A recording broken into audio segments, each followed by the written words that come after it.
The IDF and Israel, they always used to tell us that, well, the Palestinians, they use the civilians as human shields. Something very common, Hamas uses people as human shields. And, we have to target hospitals. We have to target bakeries. We have to target healthcare facilities, schools, infants. We have to target everything because Hamas uses them as human shields.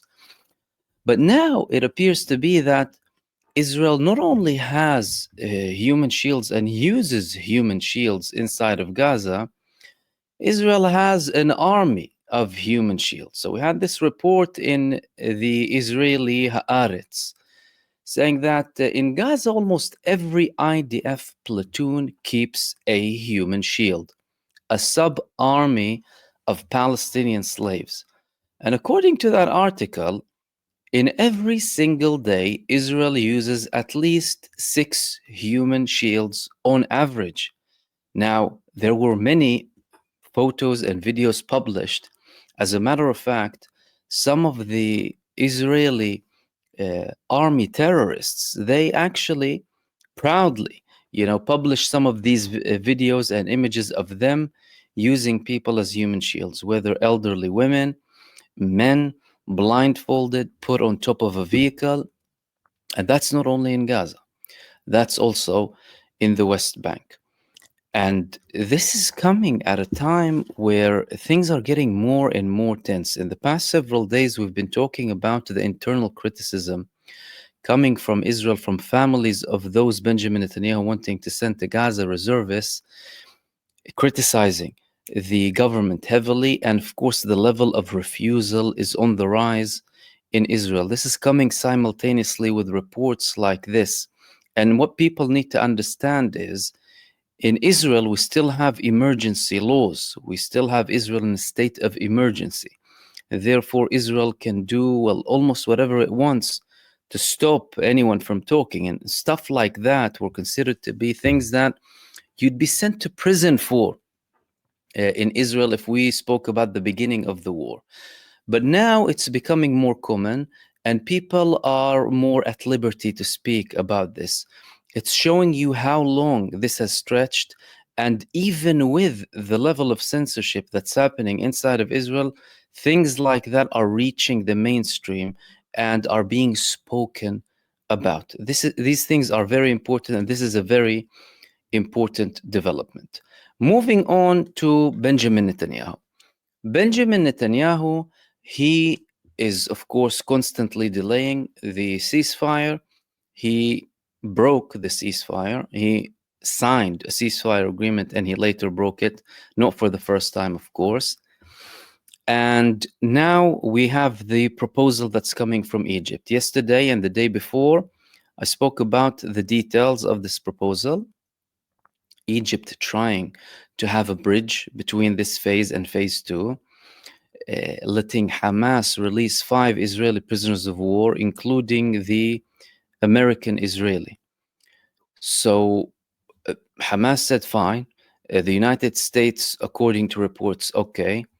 Israel submitting a counteroffer. What is this counteroffer?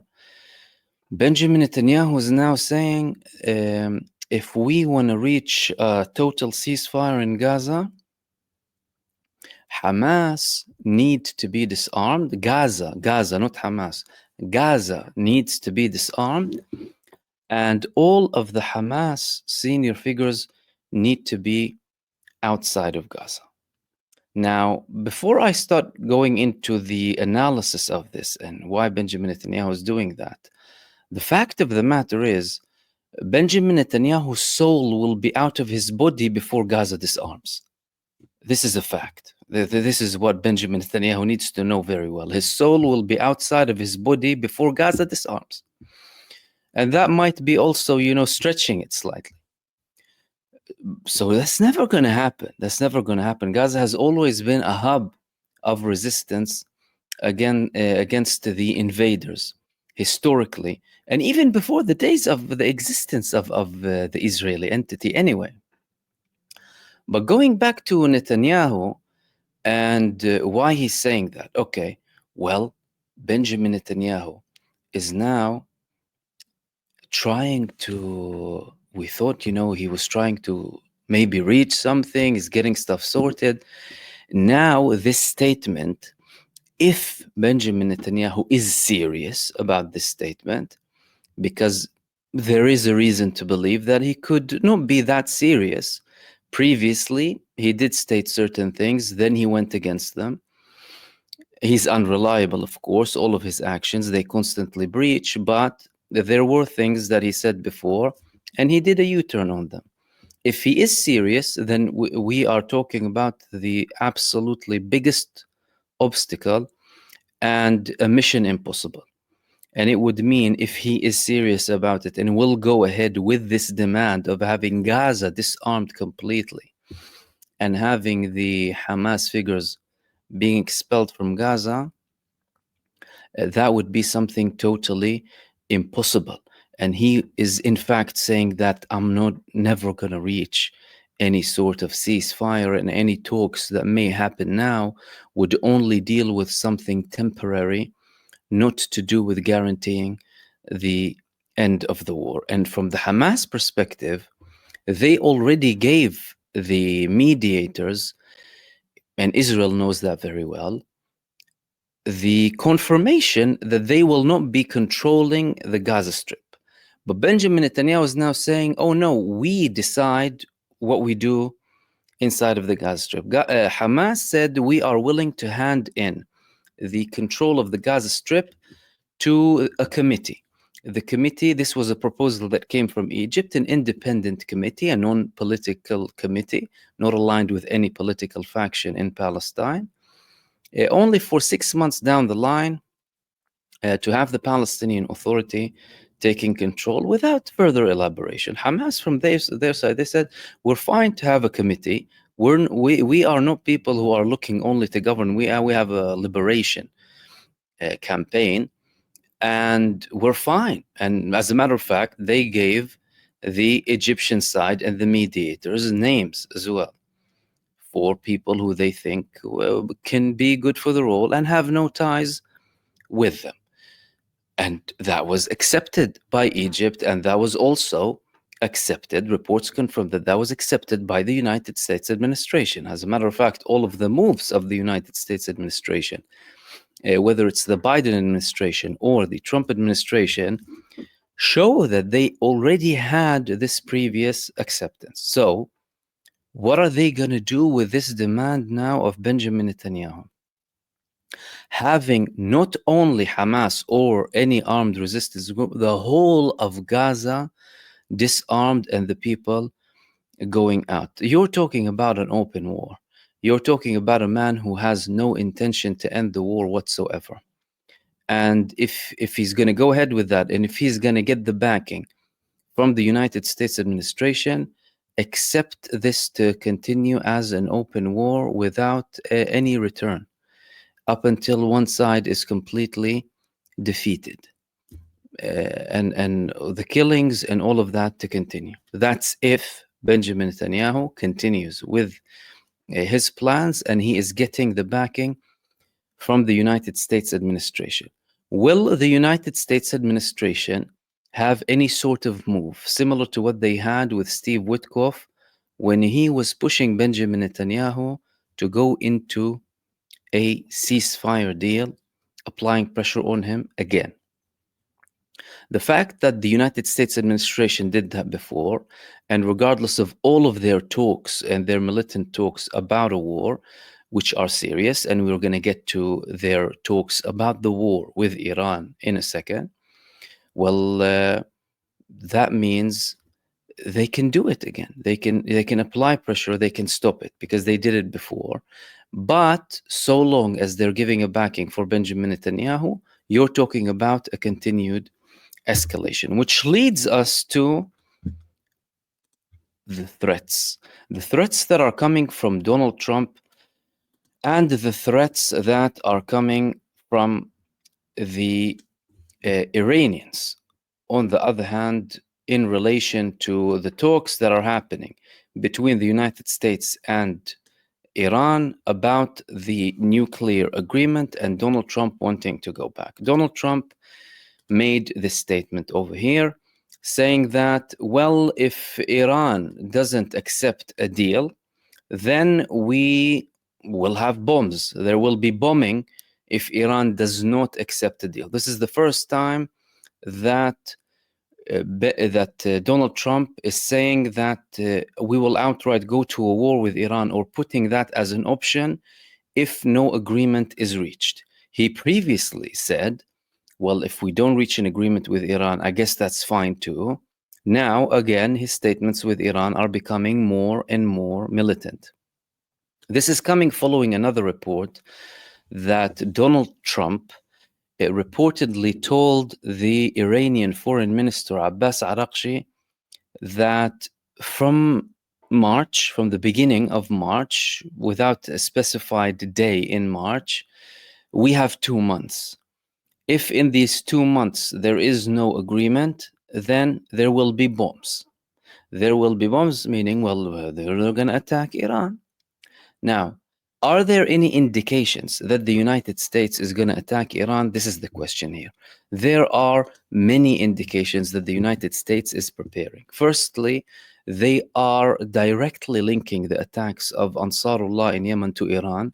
Donald Trump himself said that Iran is responsible for every fire shot from Yemen, and he is constantly asking Iran to stop supporting Yemen. Iran clarified from their end that our allies or countries or organizations who we have a relation with or who we support have their own independence too, and they can conduct certain operations without our consent, without our consultation, and sometimes without our knowledge. Well, like we have seen in the past 18 months. But clearly, that's not enough for Donald Trump. The United States declared that they will be sending another aircraft carrier to the region with another fleet. There were reports about the United States invading Iranian airspace. Iran took down a surveillance airplane or a drone, UAV, that the United States sent. That was over a month ago. This was heavily underreported, to an extent censored, and the United States did not do anything at the time. There were more reports just from the past few days that the United States is conducting more spy missions against Iran, and we spoke about the GPS jamming in Iran about a week ago, with more suspicious things happening inside of Iran and around Iran. But now Iran is saying, after there are clear indications from the United States that they are preparing for a war, they could, of course, be using all of that as an exercise of muscle flexing to force Iran into an agreement. And that agreement, by the way, is the same agreement that Donald Trump got out of. That agreement has been reached between Iran and the United States following 2 years of talks between one of the previous Iranian governments and the Obama administration at the time. But of course, Israel had its reservations. Obama at the time went ahead even with those Israeli reservations, and he had this deal. This deal lasted only for a couple of years down the line for Donald Trump to come in and completely abolish this agreement. For the sake of who? For the sake of Israel. It wasn't for the sake of the United States. And this is what the American population, especially those who are supporting Donald Trump or support the Republicans, need to understand. This man, so far, he has been showing more interest in Israel rather than the United States. In the United States, his policies are only harming the American citizen and the American consumer, talking about all of these tariffs and all of these trade wars that he's conducting with so many countries close and far. All of that, at the end of the day, affects the average American citizen. That really all they want is to live a normal life, financial stability, security, healthcare. But that's not in the priorities of Donald Trump. And his most blatant statements are coming, well, in relation to Israel, as if the United States is secondary. So if Donald Trump took them out, and now he's trying to go back to that same agreement, by the way, then why did you go out and now you want to go back? again. And do you think Iran is what, a toy? Iran is a country that has sovereignty and independence, and they appreciate their time too. At the time when they reached that nuclear agreement with the Obama administration, the Iranians spent 2 years talking with the Americans. 2 years of negotiations is a very long time, and that's something that is energy consuming, time consuming, even financially consuming, to conduct negotiations for such a long time, only for the United States to come and breach and end, in essence, this agreement. And now he wants to go back and threatening them with war if they don't go back to that agreement. So, apart from the fact that this could be muscle flexing from the United States administration, it wouldn't be wise to only view it as such if you are Iran. And Iran, indeed, is not viewing this as only, muscle flexing coming from the United States. No, Iran is viewing this as a genuine threat. And now Iran is threatening to bomb an island that belongs to the United Kingdom, actually, but is used by the United States. This island is called the Chagos Island. This island has been under the British rule, in particular the Naval Support Facility Diego Garcia. It's in the Chagos Islands. This island has been in the control of Britain for quite some time, from just following the days of the British Empire. The recent Labour government, they said that they will be returning this island, but nothing has been finalized yet, as in terms of actually handing it back. But Britain obtained it at the time by ethnically cleansing the island. It had 1,500 inhabitants, and they sent them to the slums of Mauritius and other parts too, to take control of this island.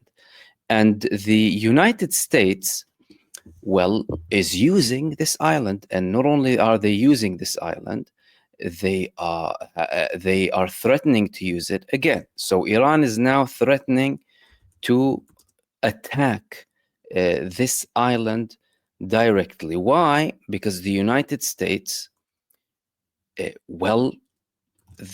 will be using that against Iran, B-52 bombers, and you're talking about lots of risk against Iran, especially with the fact that the United States is using this as a backup to the presence of the United States in the Gulf, because many Gulf states already said, we will not be allowing the United States to use its bases in our region to conduct an attack against Iran, Saudi, Emirates, anyone.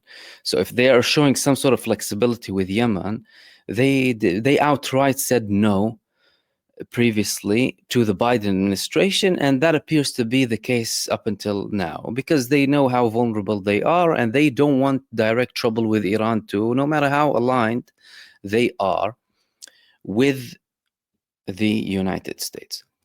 But there is a problem here. So Iran is threatening to bomb this island, but this island is over 4,000 kilometers away from Iran. This is the area, and this is Iran. So we're talking about over 4,700 kilometers. 4,700 kilometers. How is Iran going to attack this island if their longest range missile is confirmed to be only up to 2,000 kilometers?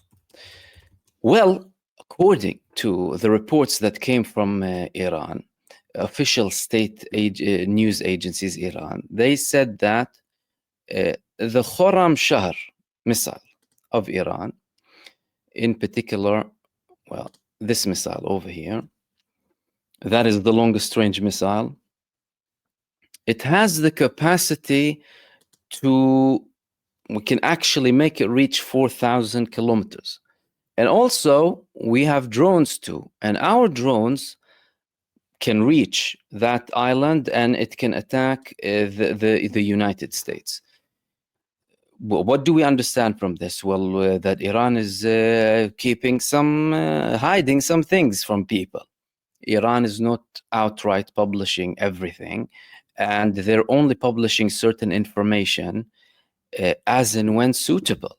And now they viewed it as a suitable time to publish that fact that they are able to reach, or they have missiles or attack capabilities capable of reaching over 4,000 kilometers. This is something significant, talking about almost intercontinental ballistic missiles, not just long range ballistic missiles. We already saw their performance against Israel, but that was half the distance between Iran and Chagos.